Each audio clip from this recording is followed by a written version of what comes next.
ब्रह्म मुहूर्त में उठने से क्या होता है, जानिए ब्रह्म मुहूर्त का रहस्य। जय श्री कृष्ण दोस्तों, आखिर ब्रह्म मुहूर्त का रहस्य क्या है? ऐसा क्यों कहा जाता है? कोई कितना ही अभागा मनुष्य क्यों ना हो, अगर वह सुबह 3 बजे से 6 बजे के बीच ब्रह्म मुहूर्त में उठकर यह 2 काम करता है तो वह चाहेगा वह उसे मिलेगा। एक समय की बात है, माता पार्वती और भगवान भोलेनाथ कैलाश पर्वत पर विराजमान थे। माता पार्वती भगवान भोलेनाथ से पूछती है, स्वामी, मैंने देखा है कि अगर कोई भी मनुष्य सुबह के समय ब्रह्म मुहूर्त में उठता है तो कोई कितना ही अभागा मनुष्य हो, वह हमेशा बहुत सुखी रहता है। ऐसा क्यों है स्वामी? कृपया करके आप मुझे ब्रह्म मुहूर्त का रहस्य बताइए। तब भगवान शंकर कहते हैं, हे देवी, आज आपने समस्त मनुष्य जाति का कल्याण करने वाला प्रश्न पूछा है। मैं आपके इस कल्याणकारी प्रश्न का उत्तर एक कथा के माध्यम से बताऊंगा। कृपया आप इस कथा को ध्यान पूर्वक सुनिए और जो भी मनुष्य इस कथा को पूरा सुनते हैं उन सभी मनुष्यों का कल्याण हो। ब्रह्म मुहूर्त का रहस्य जानने के बाद उनका पूरा जीवन बदल जाएगा। तो भक्तों, फिर भगवान शिव कथा को सुनाना प्रारंभ करते हैं और माता पार्वती से कहते हैं कि बहुत समय पहले की बात है, काशी में दिनकर नाम का एक लड़का रहता था। वह लड़का बहुत ही अच्छा और नेक दिल का था, लेकिन उसकी एक गलत आदत थी कि वह सुबह जल्दी नहीं उठता बल्कि बहुत देर तक सोता रहता था। सुबह उसे जगाने के लिए घर वाले कई प्रयास करते थे, परंतु वह रोजाना सुबह देर तक सोता रहता था। वह लड़का कभी भी 10 बजे से पहले नहीं उठता था। जब वह बालक था तब परिवार वालों ने सोचा कि जब यह बड़ा हो जाएगा तो इसकी आदत में सुधार हो जाएगी, परंतु वह लड़का जैसे जैसे बड़ा होता गया उसकी यह आदत और भी ज्यादा गहरी होती चली गई। दुनिया इधर से उधर हो सकती थी, लेकिन वह लड़का कभी भी जल्दी नहीं उठ पाता था। उसके पिता उसकी इस आदत से बहुत ज्यादा परेशान रहने लगे थे। उस लड़के को ढेरों नकारात्मक शक्तियों ने घेर लिया था। वह सभी को पलटकर जवाब देता था और दिन भर उदास रहता था। इसका असर उसके स्वास्थ्य पर भी पड़ रहा था। जब उस लड़के को यह पता लगा कि उसके सारे मित्र सफलता को प्राप्त कर चुके हैं, तब वह और भी ज्यादा चिंतित हो गया और ईश्वर को कोसने लगा। वह बार बार यही कहता था कि मेरी किस्मत ही खराब है, परंतु उसके पिता अच्छी तरह से जानते थे कि उस लड़के के असफल होने के पीछे क्या कारण है। भगवान शिव ने कहा, हे देवी, फिर एक दिन की बात है, उसके पिता को किसी सन्यासी के बारे में पता चला। उसने तुरंत अपने बेटे की समस्या को लेकर उस सन्यासी के पास जाने का निर्णय लिया। उसने सन्यासी को बेटे की आदतों के बारे में बताया और उसकी बात सुनकर सन्यासी ने कहा कि कल आप अपने बेटे को इस आश्रम में आने को कहिए। फिर उस लड़के का पिता अपने घर की ओर चला गया। उसे पता था कि अगर वह सीधे तरीके से अपने बेटे को सन्यासी से मिलने के लिए कहेगा तो वह कभी भी तैयार नहीं होगा। उसने अपने को अपने पास बुलाया और कहा, तुम्हारे सारे मित्र जीवन में सफलता प्राप्त कर चुके हैं, क्या तुम सफल नहीं होना चाहते? तो लड़के ने उत्तर दिया कि जरूर पिताजी, परंतु जब भी मैं अपने मित्रों से उनकी सफलता का रहस्य पूछता हूँ तो वह मुझे कुछ नहीं बताते हैं। भगवान शिव ने कहा, हे देवी, फिर उसके पिता ने कहा कि मुझे यह रहस्य पता चल गया है कि वह सभी क्यों सफल होते जा रहे हैं। तब उस लड़के ने बड़ी उत्सुकता से पूछा, क्या पता चल गया है पिताजी? कृपया करके आप मुझे बताइए। उसके पिता ने कहा कि कल सुबह तुम्हें एक सन्यासी के आश्रम में जाकर उनसे मिलना है। यदि तुम वहाँ पर समय से पहुँच गए तो वह सन्यासी तुम्हें ऐसा मंत्र बताएंगे जिससे तुम सफल हो जाओगे। परंतु एक समस्या है, लड़के ने कहा कि पिताजी, मैं कल पूरी रात जागता रहूंगा और सुबह सन्यासी से मिलकर आऊंगा। उसके पिता ने कहा कि ठीक है, तुम वहां जाकर उस सन्यासी की आज्ञा को मानना। पिता की बात सुनकर वह लड़का बहुत अधिक खुश हुआ। जीवन में पहली बार रात्रि में वह जागता रहा, परंतु थोड़े ही समय में उसे नींद आ गई और वह सो गया। फिर अगली सुबह जब वह उठा तो उसे पता चला कि सन्यासी से मिलने का समय समाप्त हो चुका है।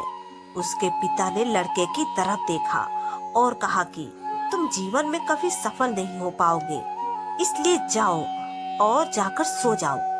पिता की यह बात सुनकर उस लड़के को बहुत दुख हुआ।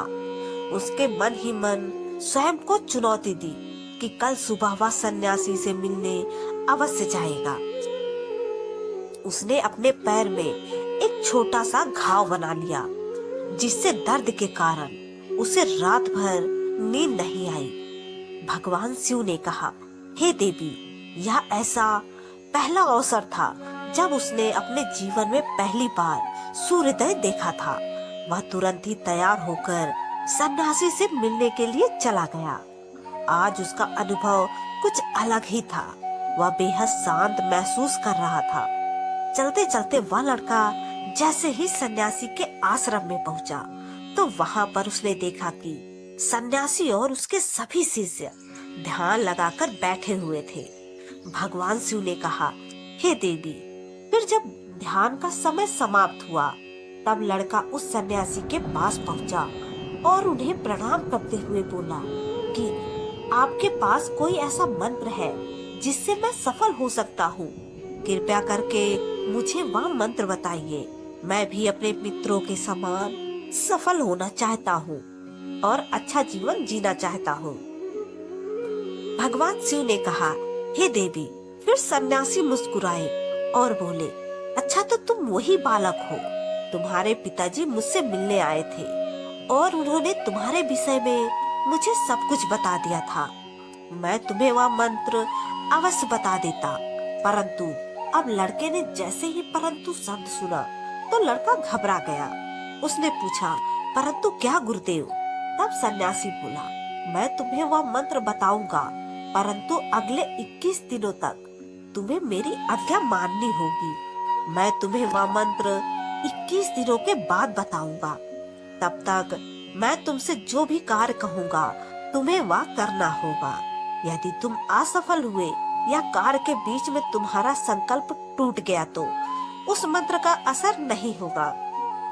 दृढ़ निश्चय के साथ उस लड़के ने कहा कि मुझे आपकी सारी आज्ञा स्वीकार है।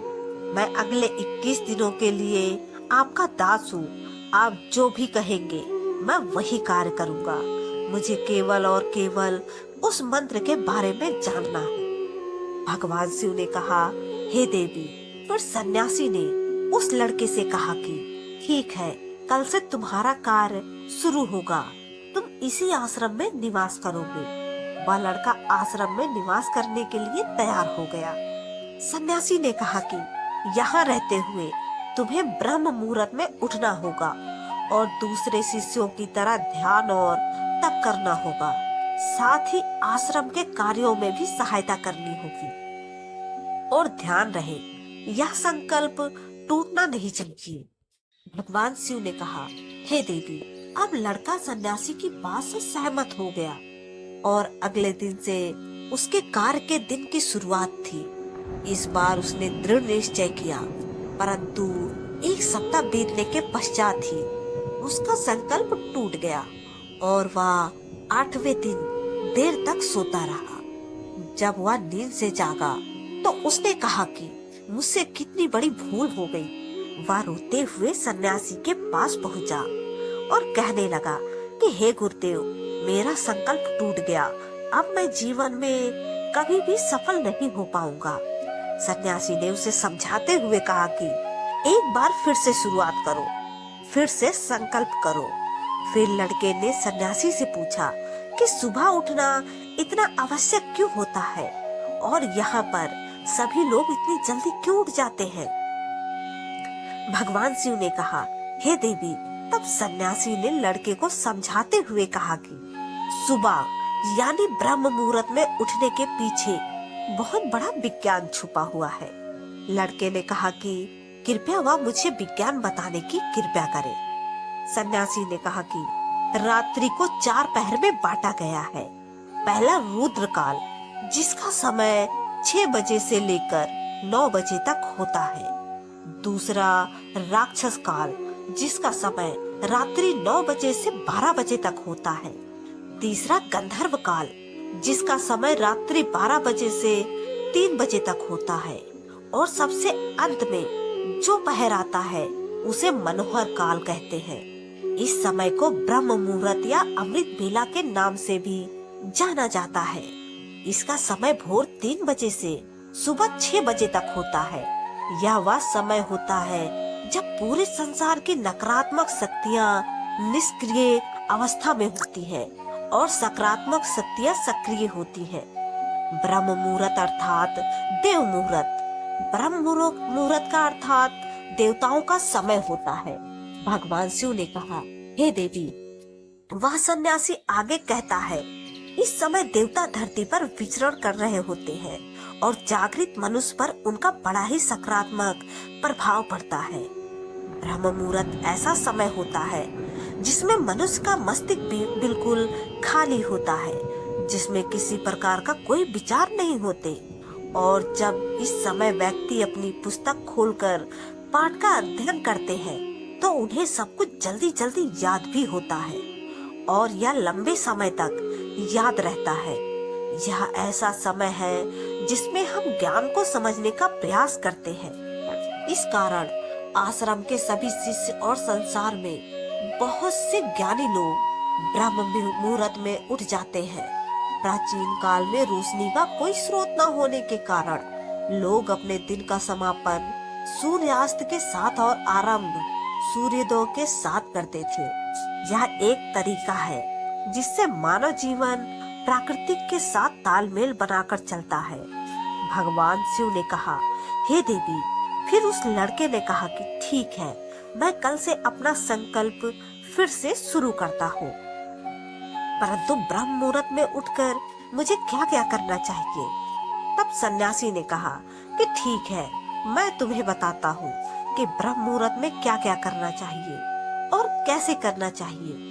सबसे पहले उठकर धरती माता पर पांव रखने से पहले धरती माता को प्रणाम करना चाहिए और अपनी दोनों हथेलियों को देखना चाहिए और ईश्वर को धन्यवाद देना चाहिए कि उन्होंने तुम्हें आज का सूर्योदय देखने का अवसर दिया। इसके बाद नित्य कर्म और स्नान करने से शरीर की ही नहीं बल्कि मन की शुद्धता भी बढ़ती है। स्नान करने के पश्चात ध्यान की प्रक्रिया होती है। ब्रह्म मुहूर्त में ध्यान की अवधि 21 दिन तक होती है। इस विधि का उपयोग तब किया जाता है जब आप अपनी कोई मनोकामना की पूर्ति चाहते हैं। यह ऐसा समय होता है जब व्यक्ति अपने आज्ञा चक्र को सक्रिय करने पर काम करते हैं। भगवान शिव ने कहा, हे देवी। आगे वह सन्यासी कहता है, आज्ञा चक्र दोनों भवों के बीच होता है। यह संकल्प का स्थान भी कहा जाता है।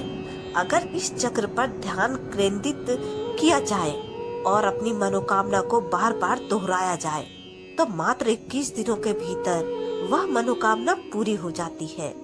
अगर आपके मन में कोई अधूरी मनोकामना है और आप उसे पूरी करना चाहते हैं तब उसे सबसे पहले उस मनोकामना का स्पष्टीकरण कर ले कि आपको क्या चाहिए। यह निर्णय अवश्य कर ले। इसके बाद ध्यान की विधि को शुरू करें।